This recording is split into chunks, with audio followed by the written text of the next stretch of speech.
À Basse-Terre, tout d'abord, je remercie Madame le maire de Basse-Terre de m'accueillir dans son illustre hôtel de ville. Récemment, j'ai reçu donc Madame le maire de Basse-Terre lors de la 4e conférence des villes capitales à Cayenne, donc chez moi. Et j'ai eu beaucoup de plaisir à échanger avec elle. Et c'était tout naturellement que lors des rencontres territoriales sur la loi des finances 2013 auxquelles j'ai participé hier, il n'était pas normal que je reparte sans avoir rendu visite à Madame le maire de Basse-Terre, Mme Lucette Michaud-Chevry. Et donc je suis très heureuse de découvrir son hôtel de ville, puisque c'est la première fois que je visite en tout cas. Et puis lui dire en tout cas que son bureau est aussi beau que le mien, sinon peut-être beaucoup plus beau, puisqu'elle a plus de boiseries que moi. Et je sais, j'ai bien compris que Madame le maire de Basse-Terre s'investit pour la ville. Et nous sommes toutes les deux des femmes mères. Et je pense que nous avons très vite compris, en tout cas, la problématique de nos concitoyens. Et vous voyez bien que nous sommes des femmes actives, des femmes qui ont envie de faire changer leur ville respective. Et donc, encore une fois, je suis très heureuse d'avoir fait un saut, en tout cas, pour embrasser Madame le maire de Basse-Terre.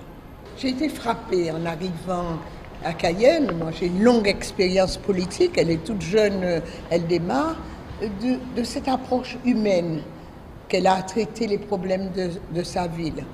Elle m'a fait parcourir l'ensemble de Cayenne qui est immense par rapport à Basse-Terre. Elle a un projet qui est important, tout ce qui est environnement au niveau du logement, où il y a un soin particulier à la qualité du logement, environnement au niveau des stades de jeu avec des espaces pour les jeunes, des parcours de sport, environnement sur le traitement du réseau routier. Elle est devant un immense chantier et j'ai été heureuse parce que je me suis rendu compte que c'est pas une femme alibi, c'est vraiment une femme qui veut mettre en place un réel projet d'épanouissement et de développement de Cayenne. Et comme je regarde tout, j'ai vu qu'elle avait mis de l'éclairage sur ses trottoirs. Je suis en train de faire la même chose à Basse-Terre.